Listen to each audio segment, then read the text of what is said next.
Hey guys, I'm doing a review today and we are looking at the Spider-Man 5-pack. This is actually an Amazon exclusive and it's a little bit weird because this Spider-Man is the Ultimate Spider-Man, which is a different universe, and the other villains that come with it aren't part of that universe.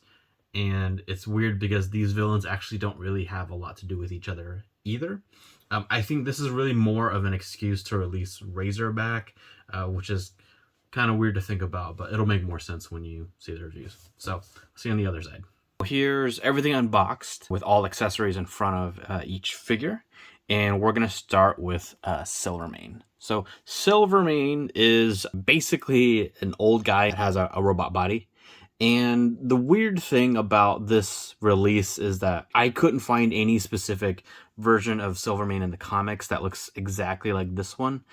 This body is a retool we've seen twice before, once as Ultron and once as Ultimate Beetle. And so you can really see that in the feet. I'll have pictures of both on the screen. You can see it in these bubble kind of things that are all over the body. And really it's the arms and obviously the head that are different.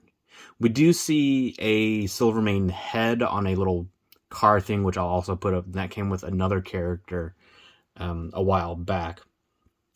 What's nice about Silvermane's figure, though, is that he actually does come with a couple of hands for gripping the guns, and then 2 guns. And these guns, I'm not sure if we've seen before either. They kind of look like guns that may have come with Cable or maybe Bishop, but these might also be new. If you know, then please let me know in the comments. And so while Silvermane has been a villain of Spider-Man, I don't think he's like specifically a Spider-Man villain. He's definitely much more of a villain in the cartoon than in the comic books for Spider-Man specifically. Then we have the Human Fly. So this one is a really weird one because it looks a lot like his original first appearance, but then there's a lot of differences too.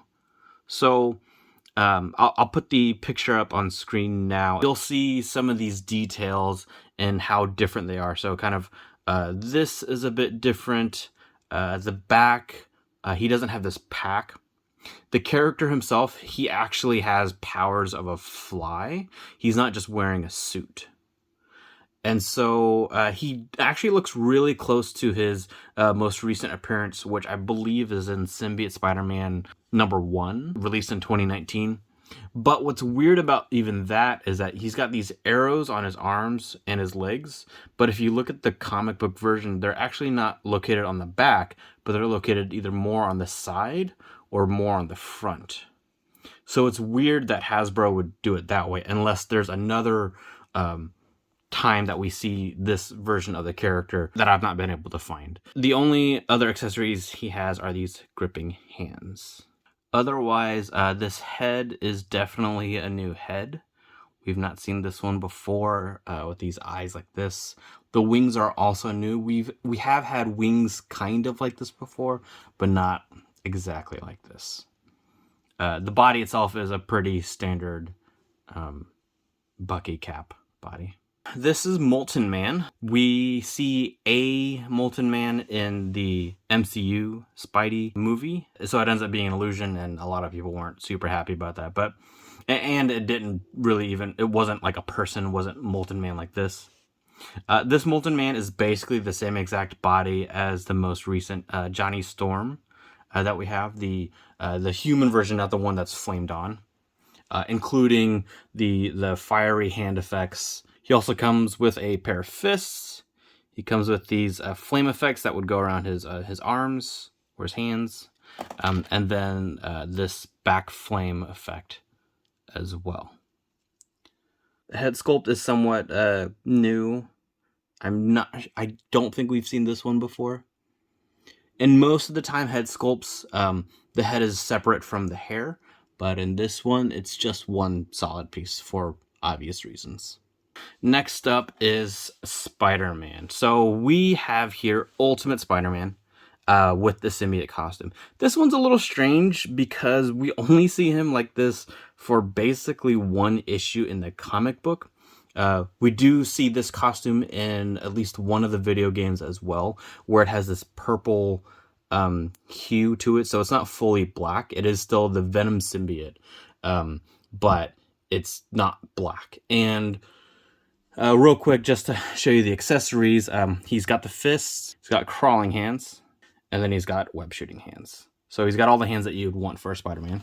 But the thing is that this is using the teenage body. So just to show you, if you're not aware, this is Miles Morales, and you can see that they are basically the same height, the same proportions, same everything. And then comparing that to previous regular 616 Spider-Man with symbiote costume, you can see how much taller that he is. And then we'll also compare him with the most recent retro symbiote Spider-Man. And you can see that the adult body is much larger than the ultimate. Last but not least, Razorback. I saved Razorback for last because this one has the most unique new stuff on it. Starting from the bottom, I mean, it's an easy retool, but I don't think we've seen these boots before. I'm pretty sure this belt is pretty new. And then obviously the head is all new for sure. And I'm interested in this because generally speaking, Hasbro makes a lot of money by just repainting figures over and over again, which is how we get these four guys. That's the closest to being new in this set just because of the wings and the backpack. But otherwise, everything else is really just repainted with different heads, right? But this one requires a whole new mold. And just so you can see, the head is part of this boar pig thing. And I have a hard time not calling him anything other than ManBearPig. I'm talking, of course, about ManBearPig. So there's that. And the body they use is great. It's really good, but I would say if you compare it to the comic book version, he seems to be a little bit more like Rhino in the sense of like he should be heavy set, not necessarily really muscular. But the problem is that we don't really have that type of body yet in the Hasbro Marvel Legends line, because we have the larger size figures like Kingpin and Doc Ock, but we don't have one that's like this, but maybe with less muscles, maybe with a little bit more heft, a little fatter, just for the few characters that are like that. And this one would fit. This one doesn't come with any other accessories, probably because they felt like having this alone was a lot. And if you're looking for more Spidey villains, then check out my video here.